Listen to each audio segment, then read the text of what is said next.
Alright, this is the number 147 of my accountability to myself, and I appreciate everyone's attention who watches this.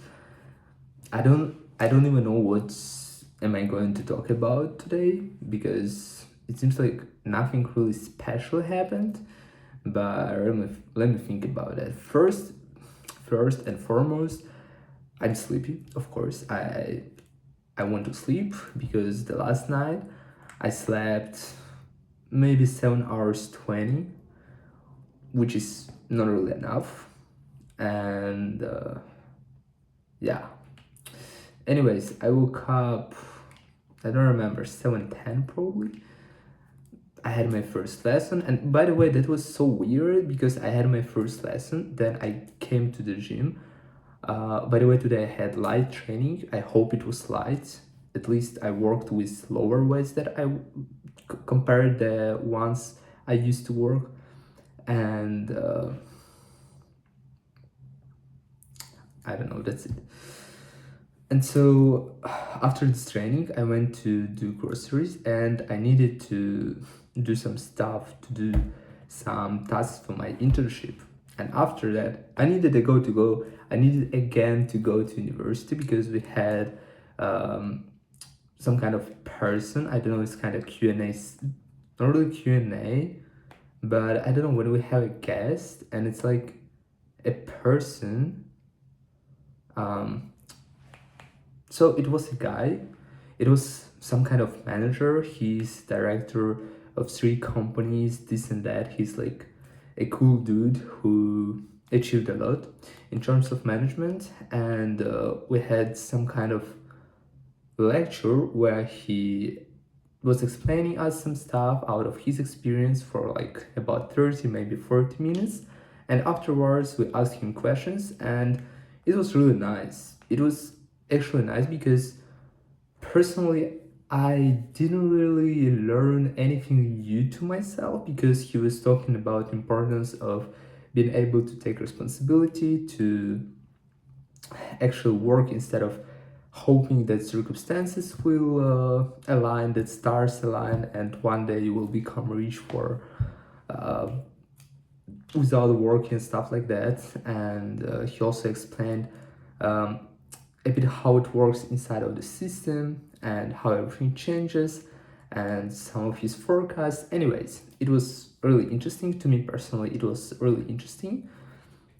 And I remembered about one quote that we need to be reminded more often than we need to be taught, which is so true. Because as I mentioned, everything that he was talking about, I already knew because when we left the class, I was talking with some people and they said, yeah, it was really decent, like the speech even motivates us a little, this and that.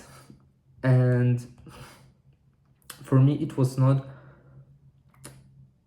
that motivating because I don't like to rely on motivation. For me, it was some kind of reminders. What should I actually do? And not what should I actually do, but how it actually works. I would say everything around if you want to achieve something and if you want to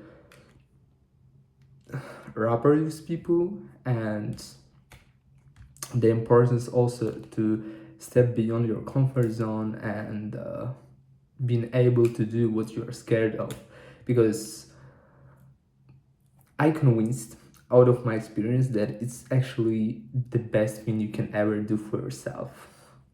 Because when you're scared of something and you finally do this afterwards, you just increase respect towards yourself, and you also increase self-confidence, and those both factors allow you to try something even harder, even more scary thing, something like that.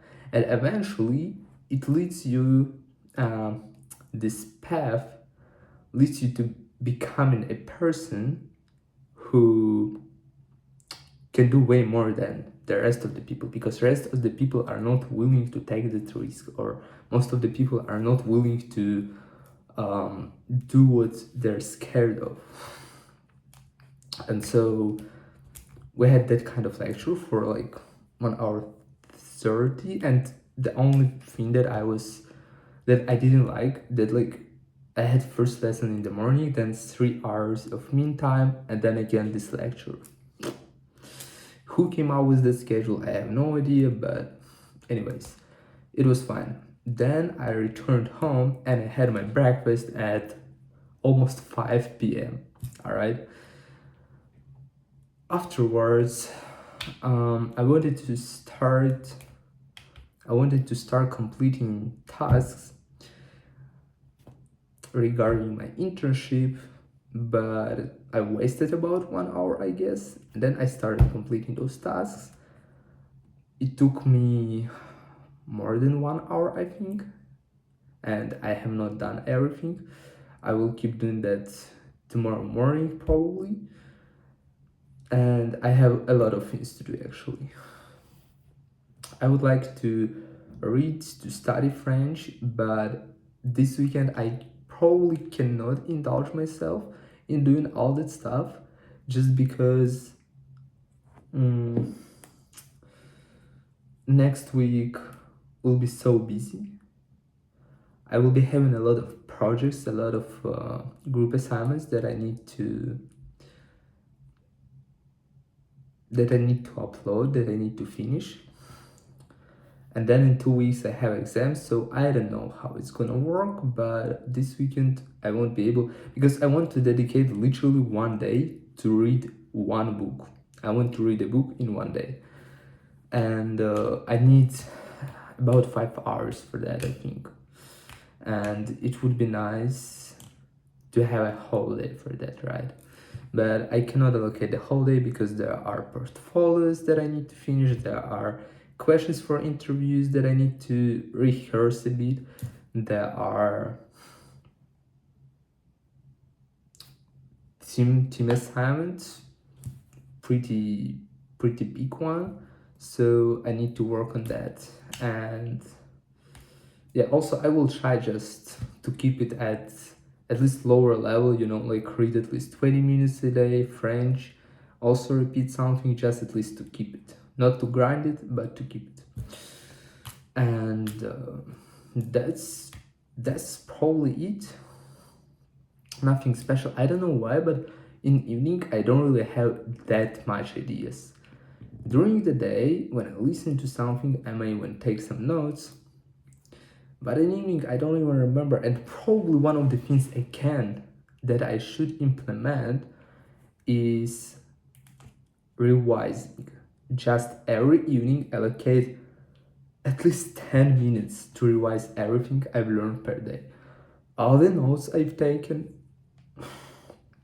maybe some words that I've learned in French, maybe something new that I've learned in university, just to revise it. And then you fall asleep with that information, then you wake up with that information, and you remember it way better. So probably it's something that I need to put down.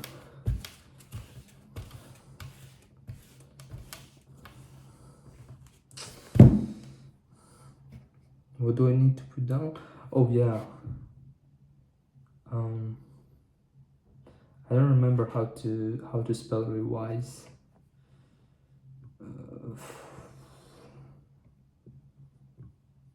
Reading in evening.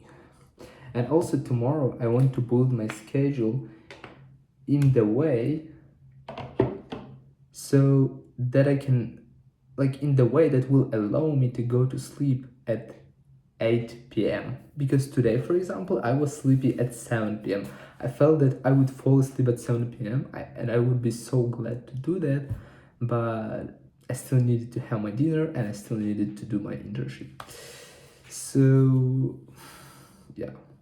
And tomorrow I want to do everything faster or whatever. And then yeah, and I will be able to fall asleep earlier, because I hear it a lot from different kind of successful people that you don't really need alarm to wake up, you need alarm to go to sleep. Because for example, Alex Hormozi, he goes to sleep at 8 p.m. and uh, he never sets an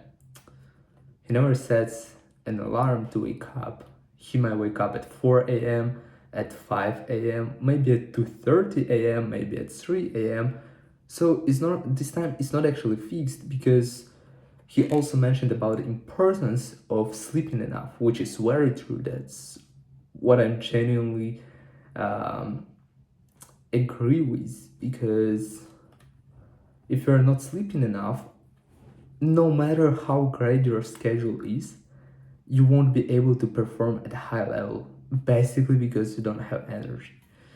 It's something biological, it's something that you cannot change anyhow. And yeah, so never sacrifice your sleep time, and it's something that I never do personally. At least I'm trying. For example, today I slept less than 8 hours, but it's not like 5 hours, it's not like 4 hours. So everything that's above 7 hours for me is still like I can survive.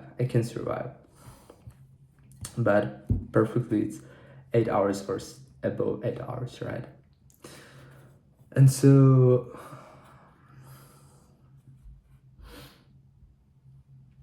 yeah, 8 hours of sleeping, and then having that energy, it's it is also very important not to waste this energy once you woke up.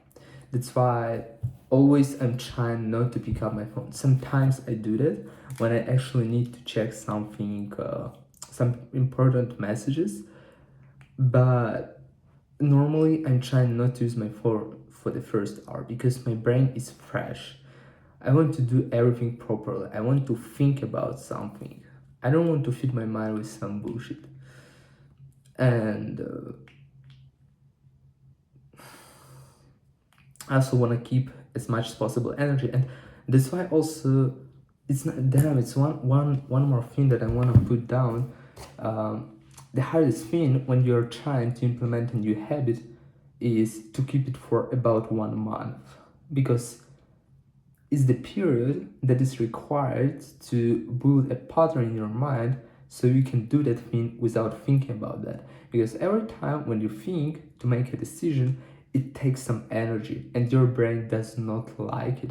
So if you got used to open Instagram once you pick up your phone, it's just easier even for your brain, because it's a, a sort of habit.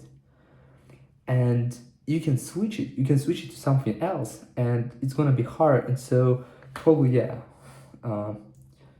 challenge 30 days habits, so you can operate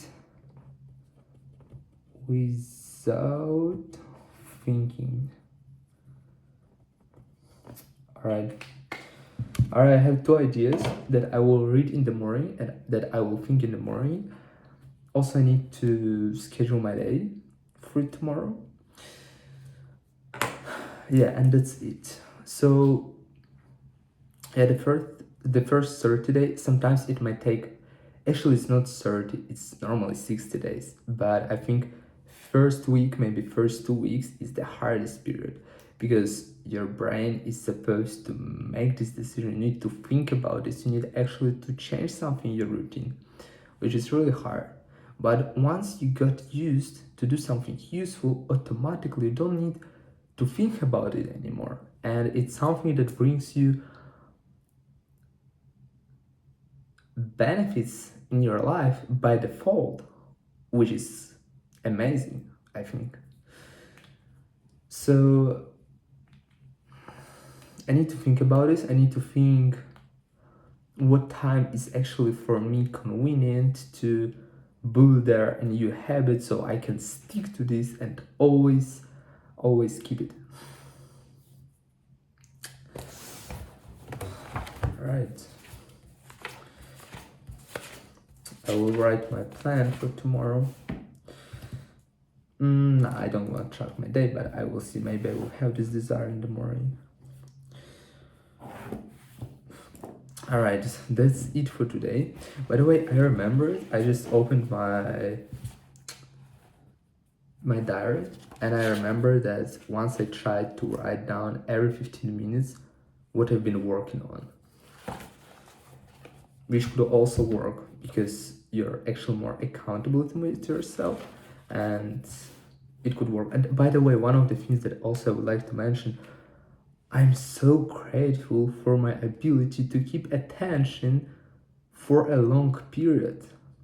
Because, for example, after the class, when I mentioned about the lecture with a guest who came, a cool manager who was making this, who performed in front of us, who shared with his valuable experience. For me, it was interesting, and I didn't need to grab my phone. I could literally focus for 1 hour and listen to everything. Whereas there was a guy who told me it was kind of boring because in 10 minutes I cannot keep my attention, and literally I've seen him next to me and he was texting with someone, something else. And to me, it's lunacy. I don't understand why it became something that does not belong to everyone. Like, by default, you can keep your attention. And now you have some kind of condition that you cannot keep your attention. That's crazy. And I heard it a lot. It's not the only case. I heard it from a lot of people. And a lot of people don't even realize that it's a problem. They think that the problem is the system, that they're supposed to listen the lesson. Like, we have lessons literally for 3 hours, but normally we have one break in between. So it's like 2 hours and a half, and it's split it into two parts. And people sometimes complain, oh, it's so hard to keep your attention for such a long time. System is wrong. But what the fuck do you mean? Like, you're unable to focus your attention. The only thing that you can control yourself, your brain. What are you doing? Your focus. And it does not scare people that they cannot keep their focus, which is crazy. And actually, I'm so glad. For example, today in evening, I wasted about 20 minutes scrolling Instagram, but I didn't have just stupid reels. I had some kind of useful reels that I can actually, like, information that I add to my savings, and I can later on open and apply a lot of related to making content. So it was not that bad, but still I felt it for a while. What does it mean when you fucking scrolling? And especially when you don't do it, like, personally for me, especially when we have those breaks, when we have a lesson for 3 hours and we have this break in between, pretty often people just pick up their phone and start scrolling. Or just when there's a moment of 5 minutes when you don't need to do anything, people just start scrolling. And for me, it's crazy. I would rather stay 5 minutes doing nothing, just thinking, just being with myself, just actually allow my brain to rest for a while. And it's even sad to observe it, actually, because I think people don't actually realize it. When they actually grab their phone and start scrolling automatically, they don't actually realize it. They don't realize that they have energy that they put in this fucking scrolling, that they ruin their ability to keep attention, that they just invest in everyone but themselves because they have their time, they have their resource, and that's the only resource that you can decide how you're gonna use it, and you're not gonna run out of it because you have this time, right? I don't know, to me it's actually crazy, and not really crazy because I actually understand why it works that way. And since I understand how it works that way, I realize how actually smart this system is with TikToks, all the stuff, how it keeps people engaged. And at the same time, it's just sad. It's just sad because people at the same time, like folks, they don't understand the problem. Like for them it's okay, it's not an issue. They're okay with that. So I don't know. Anyways, it's not a way of judging, it's a way of reflections, because still it's everyone's personal choice, right? So